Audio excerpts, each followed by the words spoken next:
Welcome to the Misophonia podcast. This is episode 2 of season 3. My name's Adil Ahmad, and I have misophonia. This week I'm talking to Erica, who's in Chicago. She's a teacher, and currently her main gig is teaching gymnastics virtually from home. We talk about all the things she works on, how her partner is extremely sensitive to her misophonia, and how miso gets easier in some ways, but more difficult in other ways, going from childhood into adulthood. She also gives some great advice toward the end on how to manage miso mentally, as well as how to advocate for yourself. Erica also talks about the Misophonia convention she went to in Orlando a few years back. And this past weekend was this year's miso convention, which happened over Zoom. For obvious reasons, it was great to see many of you and hear directly from you about the show during the podcast session, and also about your experiences during other sessions. Looking forward to hanging out in person next year, wherever it ends up being. And I even got a bunch of new interviews booked from people who were at the conference. Remember, you can sign up at misophoniapodcast.com. And I'm also working on getting some written interviews going when the new website is live. Hit me up via email at hello@misophoniapodcast.com, or on Instagram or Facebook at Misophonia Podcast, and Twitter at Misophonia Show. We can do the interviews over email or DMs or whatever. All right, here's my conversation with Erica. Erica, welcome to the podcast. Good to have you here. Thank you. Thanks for having me.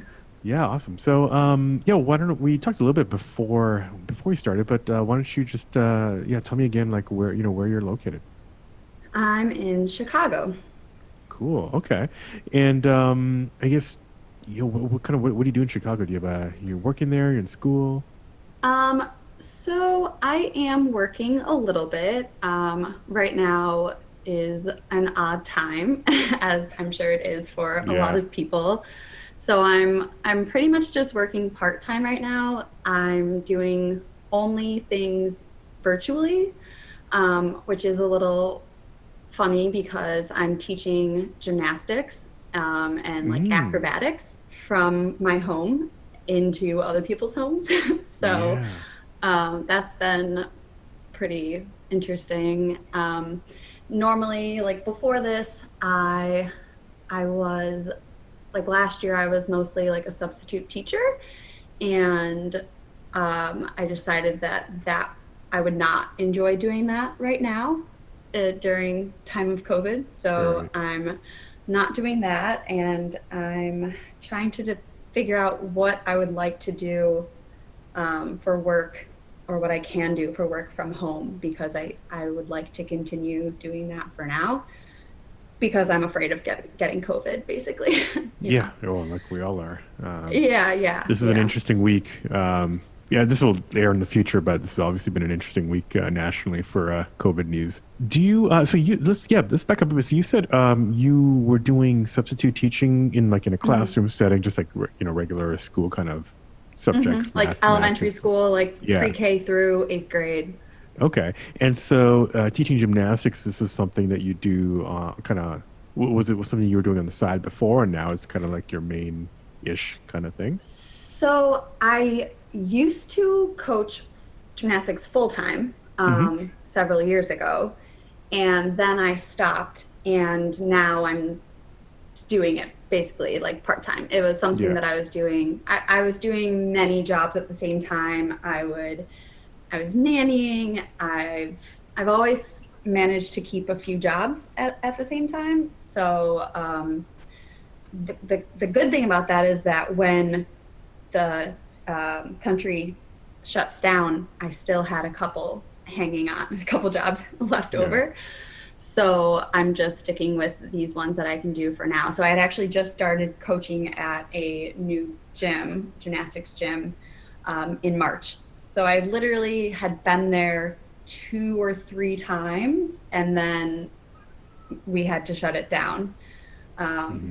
So I haven't been back since. And I also teach at a dance studio, and so I've been there for a couple of years, but it's again something that I've just been doing 1 or 2 times a week. And I was lucky enough that they were so quick to transition things straight online, and I've been able to teach my acrobatics classes from home, like from March. Like we've missed 1 week and then we were up and running online. So that was pretty cool. But yes, I was basically doing both of those things, on the side, and now it's what I'm doing.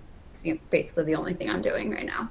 Yeah, and the other advantage of having kind of multiple gigs is to bring it to miso is like if something basically pisses you off, you can always kind of maybe shut that down and do something else maybe. Is that Yeah. was that ever a consideration?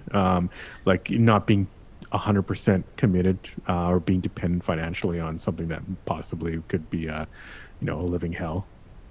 Yeah, I don't know. I mean, I don't know if it's totally directly connected, but I suppose so. I'm You kind just like of to do different things. Yeah, yeah. yeah, well, I think I'm also Multi-talented like, and yeah, I'm kind of like a perfectionist too, and I just have basically refused to settle for doing things that I don't love. yeah.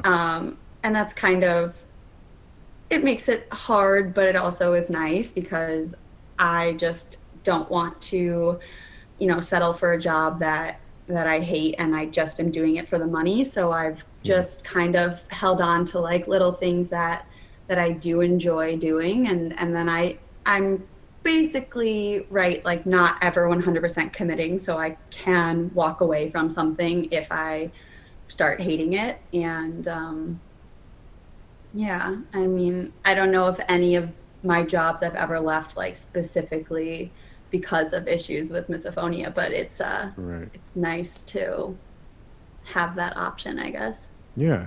And so, yeah, so tell me about your misophonia. Like how long have you had it? Kind of what's kind of your origin story?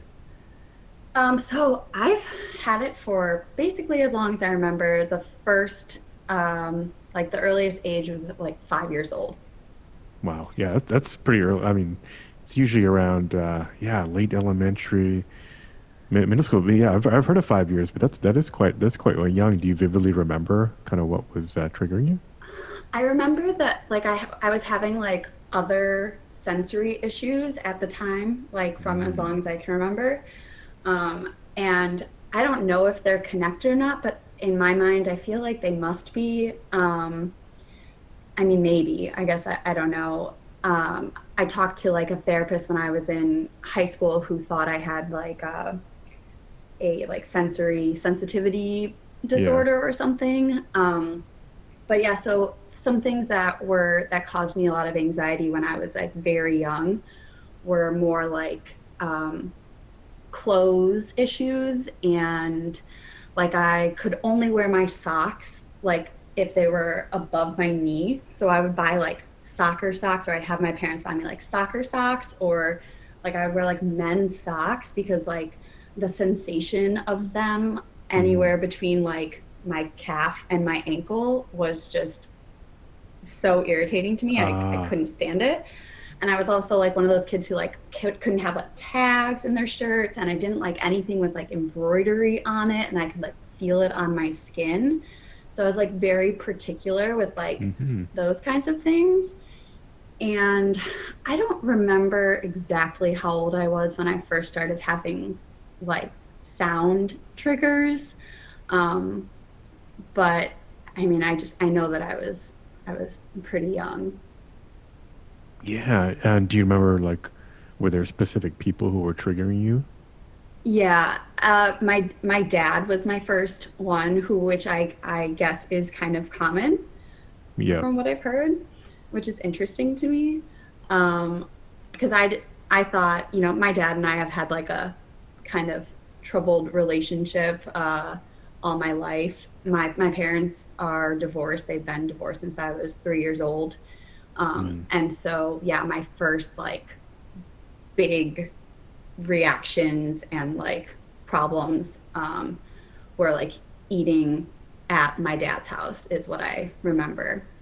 And I would have gotcha. to, yeah, like have, music on in the background, and most of the time, like that still wasn't enough. And yeah, that was the first, like the biggest struggle.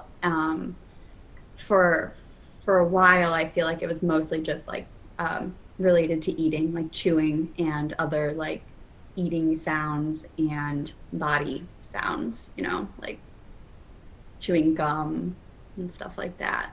Yeah. And We then, oh, yeah, go ahead.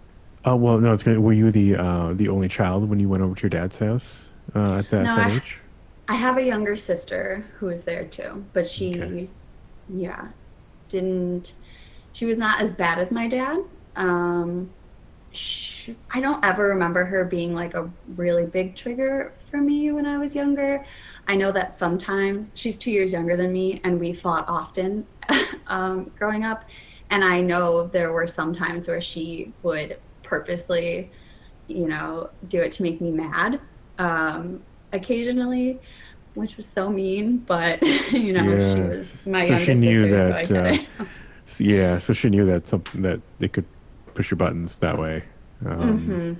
did at your mom's house was there? Did you have similar kind of triggers, or was it strictly at your dad's, or at least did it No, start there?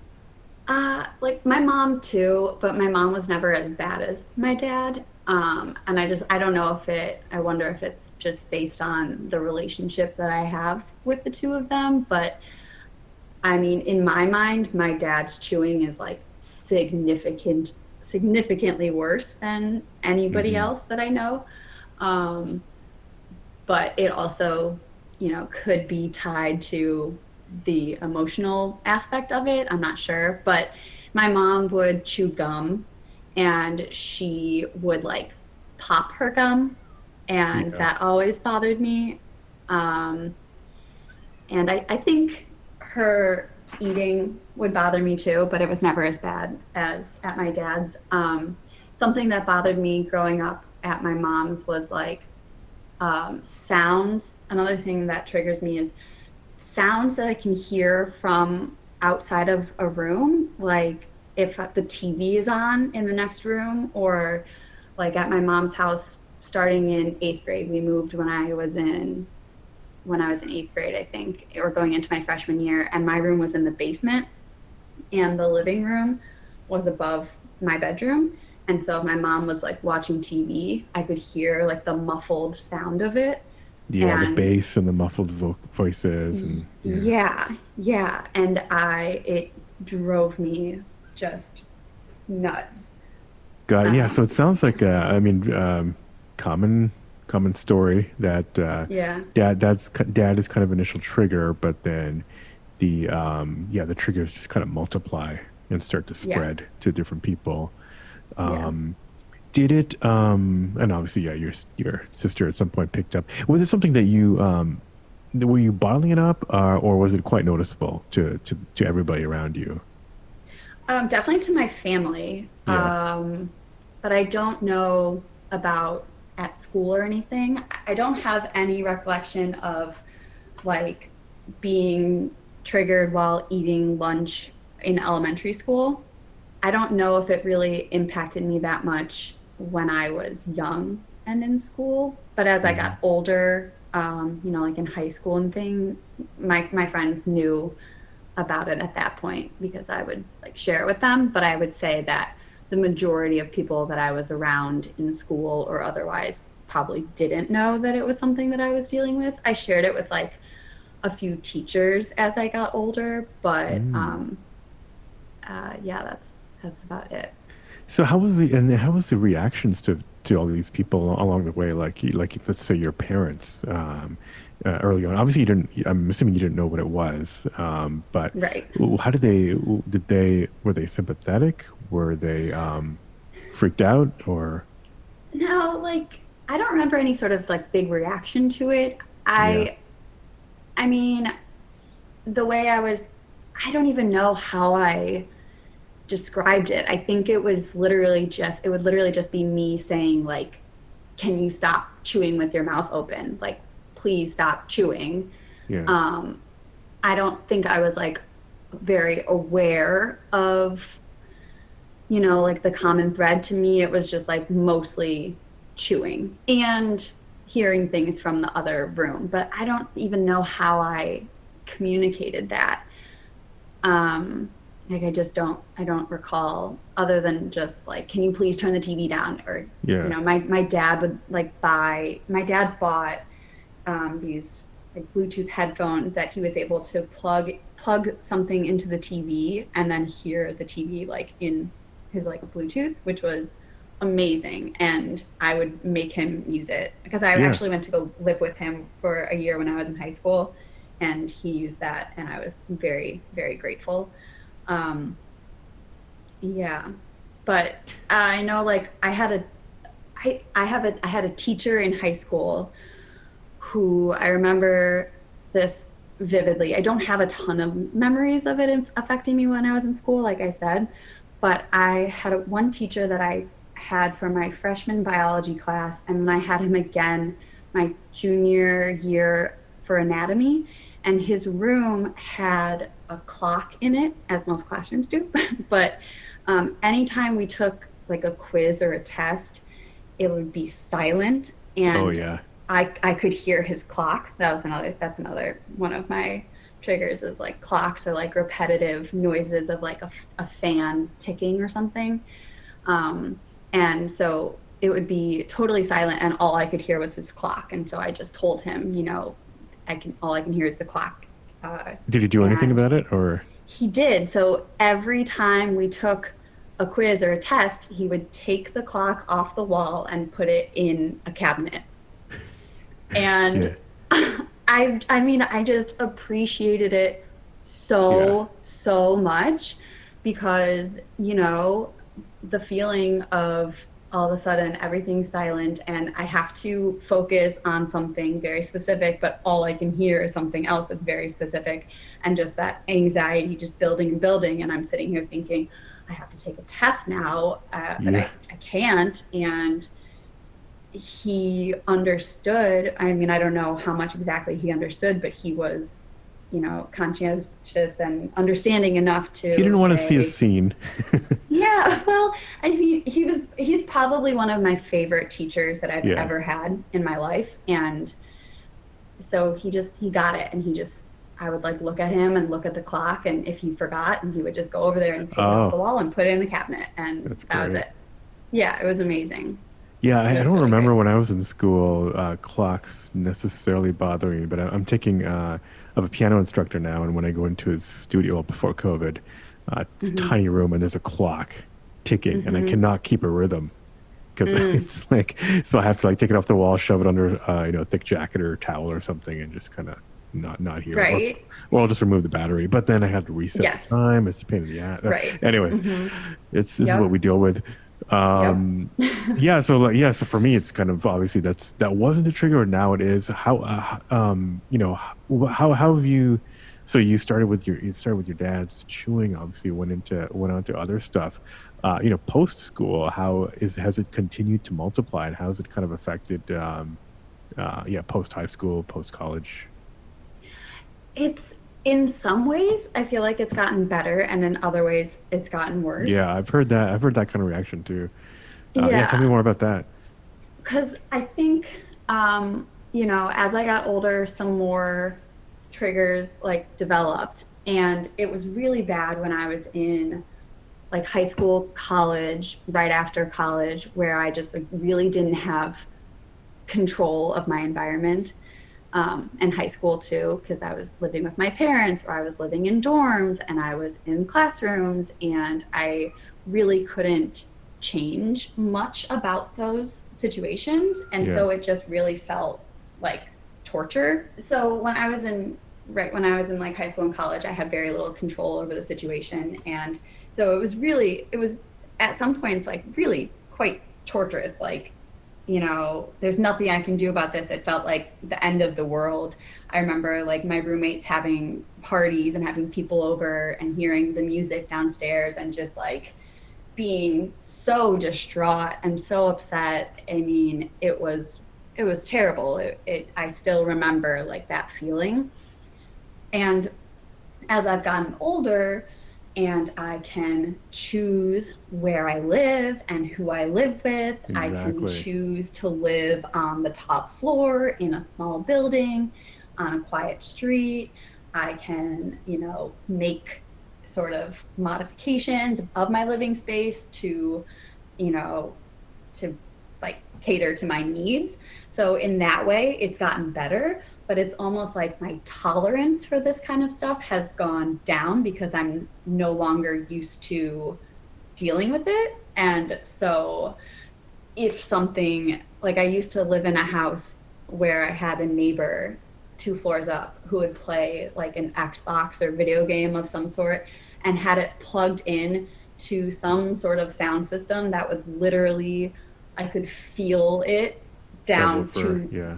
yeah, and it was awful. Like I used to have to leave the house. So it's like now that I'm dealing with it less often, it's almost like harder to deal with. Do you know what I mean? Right. Yeah. Yeah. Because Yeah. it's you're not as conscious of it all the time, so you can kind of lower your guard, and then it's like it can really When it bite. does get you, it's like Yeah. I can't handle it. I can't Yes. deal. Yeah. Because late high school, college, it is kind of be you're kind of like almost well, you feel like you're free, but you're actually it's kind of the worst. It is kind of the worst time because you probably have roommates. You don't have very much money Hmm. or control in Hmm. your situation, and you need to Hmm. like you just it's stressful because you need your grades up because basically the Right. rest of your life is going to be defined by Right. how well you It's do there. it's so stressful. You have like specific things you have to do. You have to study. I would try to like find quiet space in the library, but almost sometimes, I don't know if you've ever AKA experienced a this, dining room like for other people, but yeah. yeah, like quiet places almost can potentially be worse because if Yeah, it's silent and then there's like one specific thing that's like bothering you. So it's just, it's a very, very tricky time. Yeah. right. Yeah, and it's something that a lot of high schoolers and college kids are like, oh my God, are kind of worried about misophonia because it seems like it could be the end. It's like seems like the end of the world, but it's something I want to and you're kind of pointing this out quite well is that it does get better. Like Yeah. you do get more control later, and maybe it's another Yes. reason to like try harder in school and keep your grades up because it opens up more options to you later on Yeah. to kind of do what you want, do what you love. Yeah. um, and so, yeah, so I guess, yeah, so you got out, and yeah, you're able to now control your environment more. Well, actually, let's actually, one thing I was curious about is like, what did your friends think? Like you said, you shared it with some of your friends. You probably still have a lot of your friends, now that you had back in the day. How have they been, about, misophonia? Are they sympathetic? Do they, um, wonder what it is? Or maybe some of them have Yeah. it too. I've never known somebody like on a personal level that has it too, Yeah. except for a few, maybe like several years ago now, I posted something about it on Facebook, and somebody that I went to elementary school with reached out to me and said, I have this too. And I was like, Wow. no way. I had no idea. Like, it's not somebody that I was very close with, but it's somebody that I was in school with from when I was, in elementary school all the way through high Yeah. school, and neither of us had any idea of each other. Um, So now but you're BFFs or no, no, but it was just really interesting to find yeah, that of out. course. Yeah. But the people that I did share it with, I feel like I only shared it with people who I was very close with. And Yeah. I don't even think it was like out of a, like, I want to confide in you. It was like out of necessity. Yeah. If we're spending so much time together, I have to tell you this or else I'm going to be miserable and there's no way this is going to work. So, I told a couple of like my very close friends when I was in high school, and you know, I had a friend who this one time I went to her like lake house or something, and we were there with like her cousins or someone, and we were playing cards, and she was chewing gum, and she chewed her gum very loudly and clearly didn't realize it. And I Threw think in I the put lake. headphones or um, earplugs in. I think I just played headphones and I was like blasting music, but also trying to play cards. And like, I don't know if you've ever experienced this before where you're like, I mean, probably you feel like they're attacking you. Like, Of you're like, course. they must know. They know. Like, this person knows. I've told her before. She's one of my best friends. So she knows this and she's doing it anyway. So she must be doing it purposefully. But especially when I was younger, I didn't have it in me to just say, like, hey, do you remember how when you chew your gum, it really like makes me anxious? Do you think you could spit out your gum, please? I'd really appreciate it. I could probably say something like that right now. But when I was like 17 years old, I just didn't have that. I wasn't able to do that. And so a lot of times I would just kind of, it would all like build up and then I would have to, leave, or I would get really mad. I never like would get really mad at my friends, but I'm more of a flight than a fight kind of Yeah. person with this. So, but anyone that I've ever told has been, interested and supportive about it. I've dated some people some were more understanding than others. My boyfriend right now is very, very wonderful about it.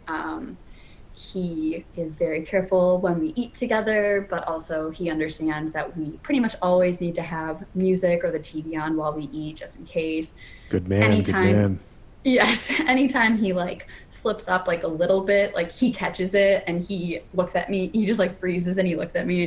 And sometimes like he catches it before I do and I don't even hear it, but he's Okay, this like guy needs a YouTube super. channel to teach a course. This is he's great. he's Good for he's the you. best. Good for you, both of Yeah, you. Yeah. yeah. I feel very fortunate to have him. He's been a really great partner and very understanding. We lived together, and he was willing to go along with all of my very specific needs for us finding an apartment together. Um, he when if I go to bed before him, he will put headphones in. He won't turn the TV on very loudly. So it's like, finding people who are willing to accommodate your needs and like work with you. And I feel really lucky that When I did have he that. find out that you had miso? Was it right away or? Yeah, I think I told him like pretty quickly because we started dating and we would go to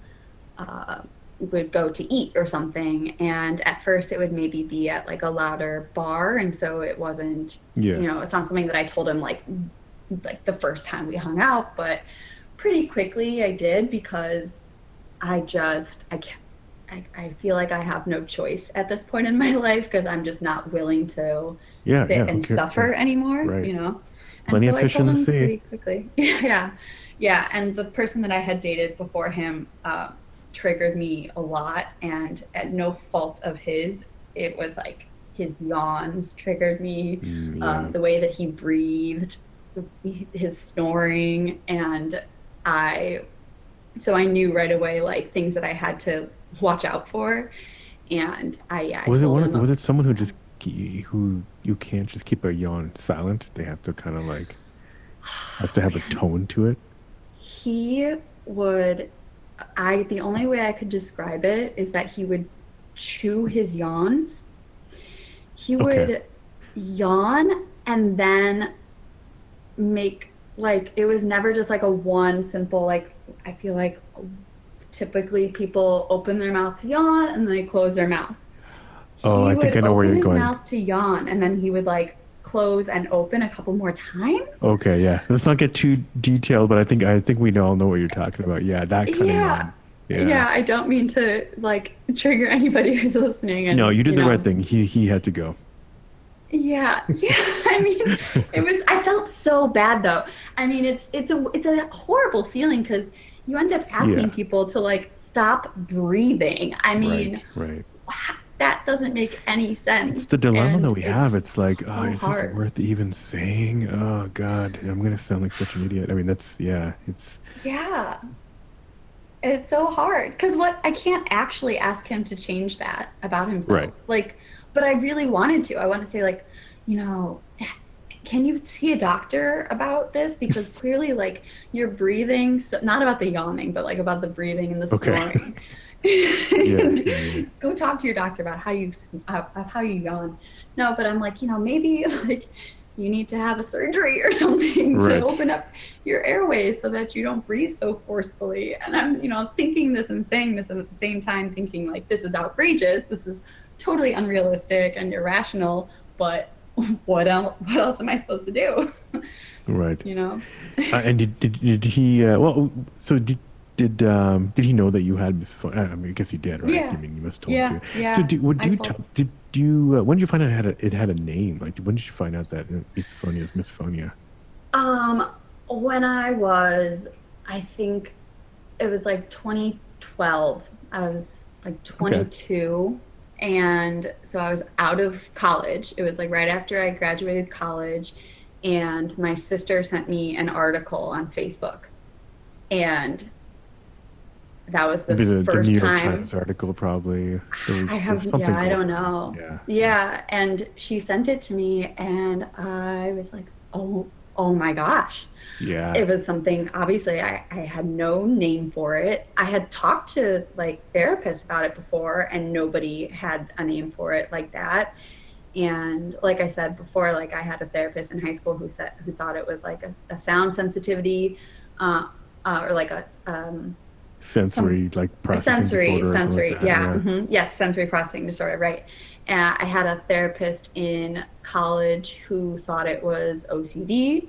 Yeah. And so I had many sort of guesses, but this was the first time I opened this article and I was like, oh my gosh, this is it. And I really, really thought, and I'm sure you hear this and other people have experienced the same thing, but I really thought it was just me. I didn't think it was something Yeah. that other people had. I didn't think it was something that had a name.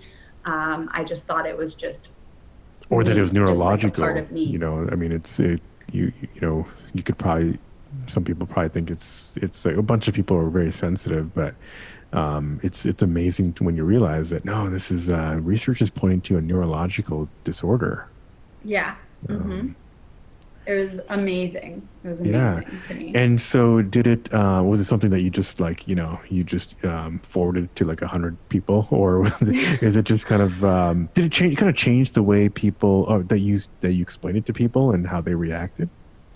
Yeah, well, yeah. I mean, I think like I didn't tell anybody on like a large scale right Yeah. away, but it was nice to just be able to like have the language and say like I have this specific condition.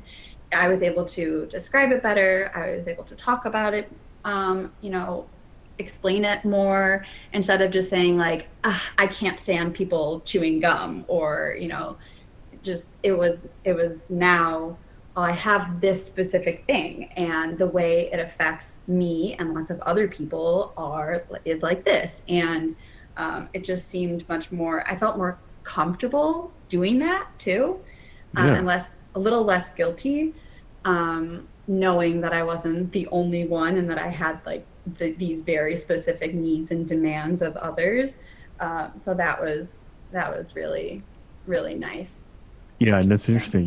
You said guilt. I mean, that's obviously the shame and guilt is something that we carry with us. Just feeling guilty about feeling this way because it Yeah. can kind of affect and ruin other relationships, friendships, Mm. and or what have you. So Yeah. yeah, it's kind of it's yeah, it's definitely impactful on multiple levels when you find out, oh, this is a real thing. It's not something that you're just being an asshole. It's Yeah. something wrong with you. Yeah. It was life changing for sure. Did you 100%.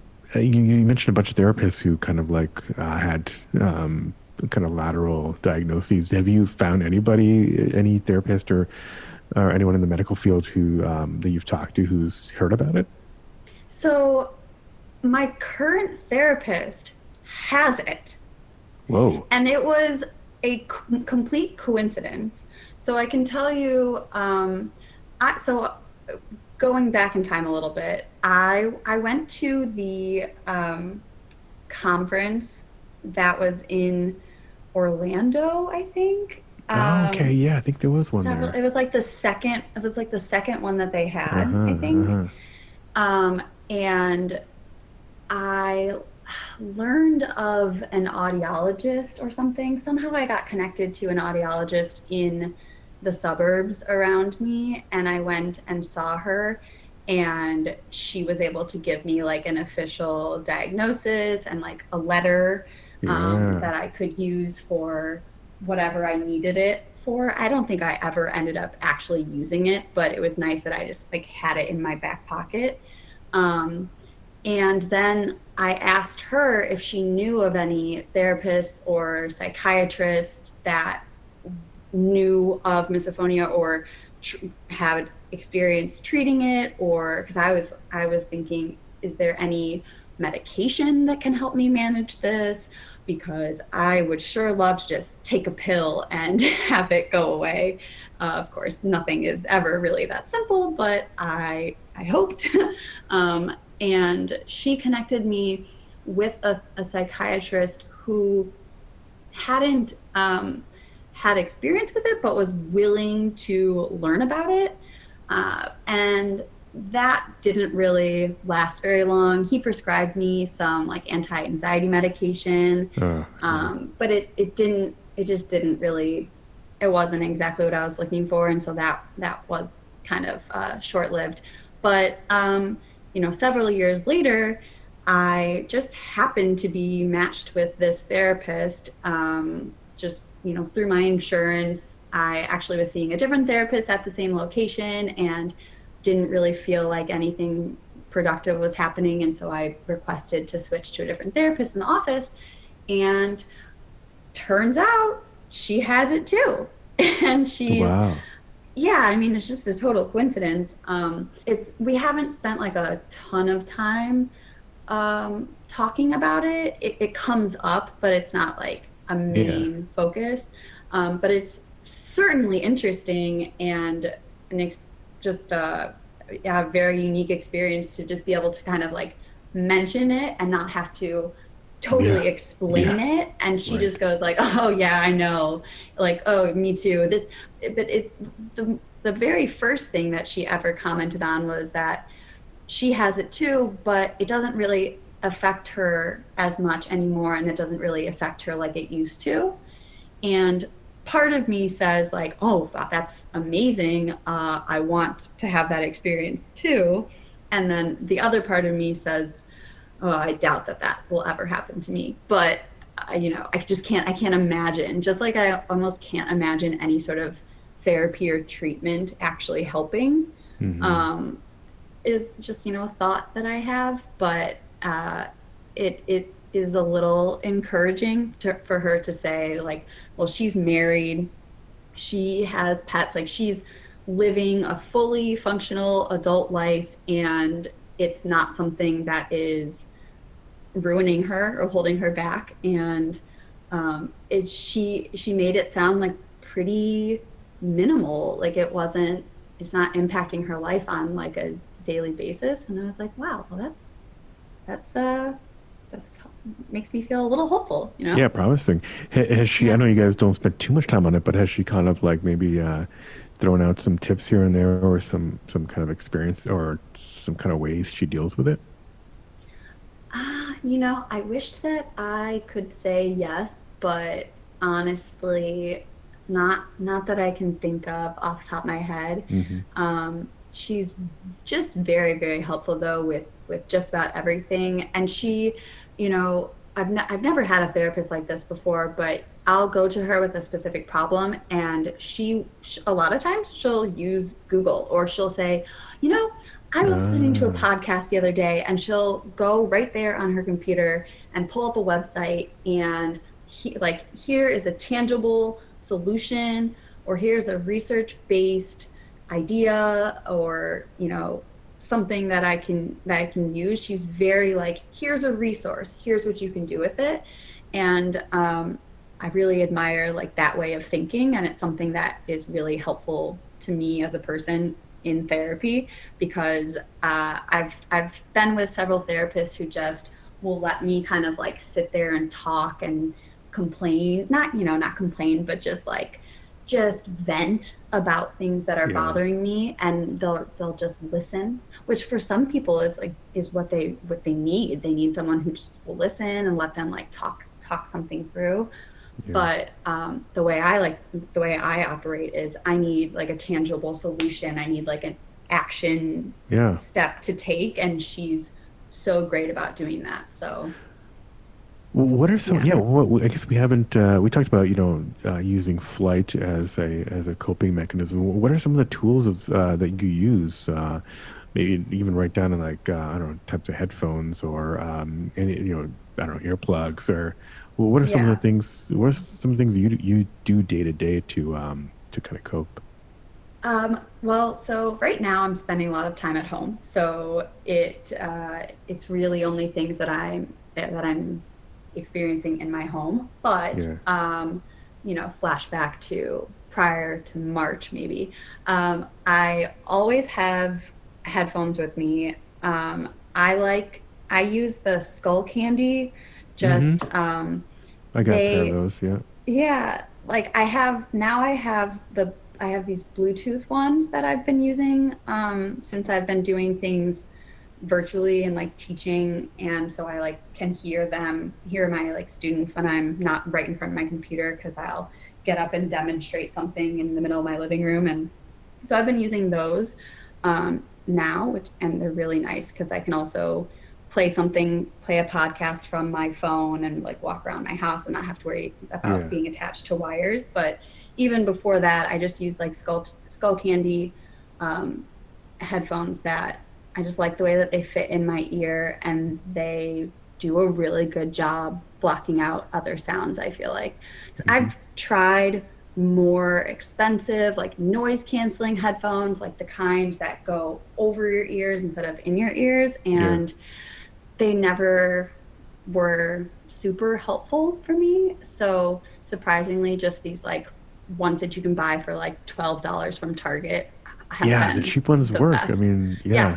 yeah. If you put some So I music in the always, background, it's fine. yeah, yeah, and I always carry headphones with me, or earplugs with me also when I go out to eat, and if I can hear somebody at like the table next to me or something chewing, or if Yeah. the person that I'm with is chewing, and sometimes it's just easier. I can't ask the person at the table next to me to change what they're doing, so I'll just like pop an earplug in. And I also said, if I'm at the movies or something and I can hear people eating Oh, popcorn, yeah.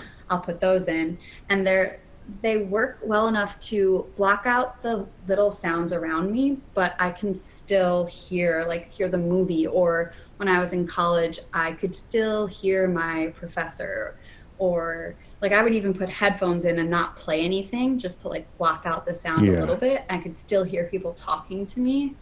So that helps me. When I was at the conference in Orlando, I got to try those little Like a things wide that X are, kind of thing. yes, and those were amazing, but they're like so expensive. So I've just tried to kind of replicate that without actually having to spend that much money. I also have a white noise machine that I have in my house. Um, I play rain sounds when I sleep. I have just like little different an air purifier in this room that I can like Oh, turn yeah. up. So I just try to put things in my environment that I can easily adjust Mm-hmm. bits of, ambient sound, and that helps. I've also in the apartment that I used to live in, I shared walls with somebody else, and I hung rugs on the wall or like Oh, and did that blankets on help? the Yeah. wall, Yeah. like a little bit, because Yeah. if it's, the vibrations can just go straight through like Right. drywall or something. But if you put something to like dampen the noise, it helps. It doesn't help as much as I would like. So Right. the only thing that really is truly effective for me is is headphones of some kind. Or if that doesn't work, like I just have to leave. I just have to Right. take my dog for a walk or something and just hope that when I come back it's stopped. Are you when you're talking about restaurants and sitting near Hmm. people? I thought of visual triggers. Is that something that bothers you as well? Yeah, the my biggest visual triggers are like blinking lights. So Mm. like, yeah, I don't know if you've talked to many people who have that No, I have haven't. I don't think something I've heard that similar. one. Yeah. Oh, really? Okay, great. um, You're just like, a freak. No, just kidding. No, I feel it. Now that I that's think about exactly it, I right. may have a little bit, but I mean, it's rare, but it's Are you ever understandable. Mhm. afraid that talking to people about this or like other people hearing other people's triggers will like make them become their triggers too? Yeah, Because that does come I on a hate to little. That does like, come up a little bit, but yeah, I figure if you're listening to this, if you're like already 45 minutes into this podcast, it's just too late for you. yeah, it's too late. No, So no. So like if I have my computer closed and there's like a blue light on the side, if my computer is like in sleep mode, the light will just kind of blink oh slowly, yeah. and that bothers me. So if I have any sort of like consistent like blinking light, um that's my biggest one. Mm, Sometimes seeing people chew like chew gum or chew while they're eating, or people like tapping their foot, something mm-hmm. like in my peripheral vision if I'm like trying to watch TV and my boyfriend Joey, if he's like, bouncing his foot around or something, like that Joey, will, stop it. yeah. Yeah, but Yeah. he's so good about it. He stops because Right. All right. This is the he's good one. wonderful. Right. Forgot Yeah, about it. right. Yeah. So, yeah, so a little bit of that. Yeah. Gotcha. Interesting. Okay. Cool. Yeah. Well, yeah. Well, I guess we're like I said, we're almost kind of been talking for a little while. It's been really useful. Curious if do you have anything that you want to tell people? I mean, there's a support group on Facebook that I am part of. I don't spend a ton of time on it anymore, but I know that it is helpful sometimes. Several years ago when I was still like kind of searching and grasping for help and ways to like manage this better in my daily life, it was a place that I could go to problem solve. And now every once in a while, I will go on there and maybe like answer somebody else's question or just say, like, I know exactly what you're talking about. I've gone through the same exact thing. I've felt that way too. And, it's not uncommon. You're not alone. And also, here's what I've done that has helped me. Or sometimes it's just, I haven't found a way to help myself deal with that, but know that you're not in it by yourself, and sometimes that helps to have like that sense of community. And then I guess the other thing is kind of what we've already said, like as you get older and you find more ways to control your environment and make it more livable, um, I think it gets better. And just, the internet is a valuable tool and resource. You can literally just say like, how do I soundproof my door? And it gives you ideas. And so I think just breaking it down into smaller, specific issues that you need to solve instead of just like, how do I deal with it? It's like, okay, this thing is bothering me. Let me try to do some research and figure out how I can help myself feel better about this one part of it, or, and kind of just break it down into smaller chunks is the way that I feel like I've had the most success, I I guess. think this is some of the best advice I've heard actually on the podcast. Yeah, breaking things down into chunks and not just kind of throwing your hands up. That's key. I mean, that's a great strategy. Yeah, not. Yeah. I mean, yeah, I think people underestimate that. How much they can. I mean, everyone knows the internet has everything, but like, yeah, you can basically get tips on like, how to soundproof it, do all kinds of things to kind of make your life a little bit better. And a few minutes watching a video or listening to a podcast or something. Right. Yeah, that's key that I think people don't take advantage of enough. And the thing is, like what we talked about earlier, yeah, as you get older, take control of your environment. You'll have that opportunity, but yeah, do something you love, do something you want to do. Keep your options open, and you'll find that that'll at least hopefully reduce your stress level, having more Yeah, control.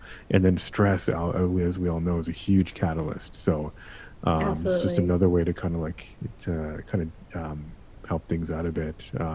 But at the same Yeah. time, like we also talked about earlier, don't let your guard down too much because Yeah.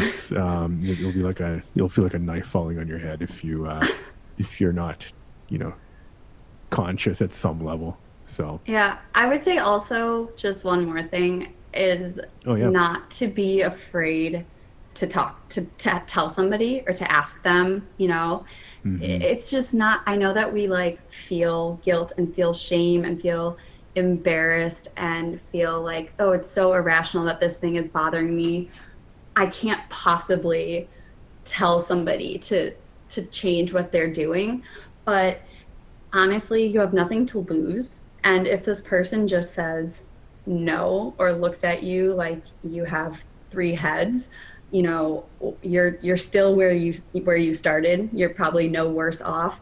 And if you get in the habit of saying something, just like sharing what you need with somebody, you'll get better at it. It'll become easier for you. It'll become less uncomfortable and it will make your life so much easier. And you kind of will get used to it. And yeah, you just become more comfortable like asking for what you need. And I think it's worth it. I think it's Yeah, worth that's it to go great. through like a bit of that like uncomfortable period until it just becomes more natural and Yeah. you can live Because your life then better. hopefully become, yeah, maybe reflexive, and it's just like, yeah, it's just Right. It's what just I do. practice. Yeah. How do you kind of word it usually to people? I mean, you might have, I know we probably talked about it earlier, but yeah, I'd love to hear that again. Kind of, is there kind of a few things you try to get out in the open first? Yeah, I mean, I can just like I just say like, I have this, I miss you know, funny, especially bitch. if I'm Shut the like, fuck up. that's sometimes what you want to say Yeah, for right. sure. I mean, if it's like a stranger or somebody that I'm going to be around for like an hour or a couple minutes or something, like I'm not going to say something to them. So Right. you have to kind of choose your battles, Yeah. right? But if it's Yeah. someone that you know, like you're going to see every day, or even you're going to see for an hour a week, and if you don't say something, you're going to dread this interaction with Yeah. them for a long time.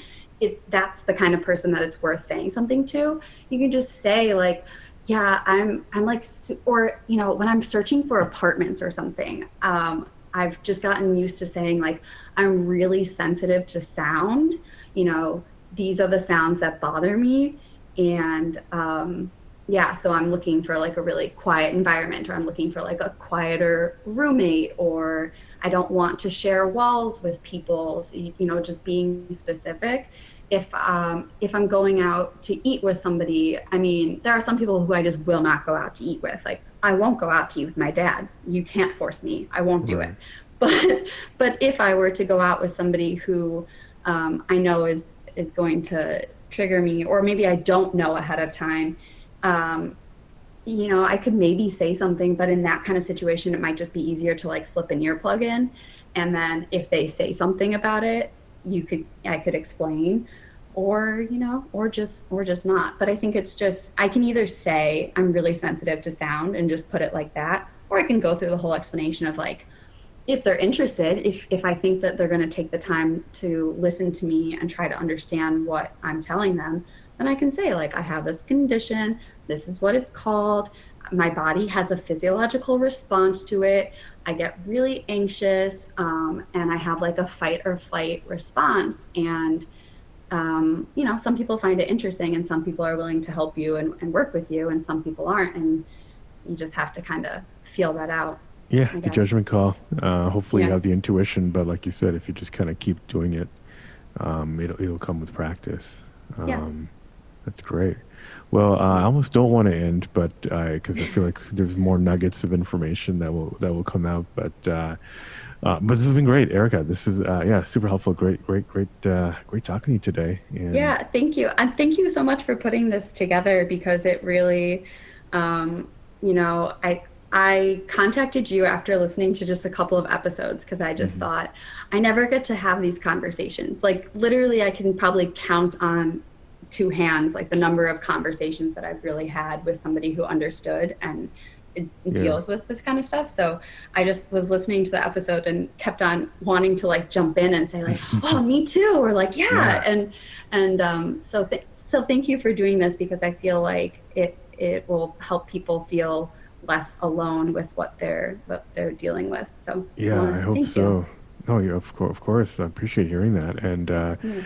And yeah, like you said, I mean, the Facebook groups are great. I think we all find it great, at least at the beginning, and then they just kind of seem, obviously want to help people, but they're just kind of like, you just hear a few sentences, so you don't really get to kind of really delve into the backgrounds of people. And this is kind of Yeah. one of the reasons I wanted to do this. And also even at the conventions, those conversations that you have with people, before sessions, after sessions, lunch, that's when I find the most interesting that you can kind of connect with people, hear about their backgrounds, but also kind of like, um, you don't have to explain it. It's like it's just nice to talk to Right. somebody who you just don't have to explain everything, even though we've talked for an hour.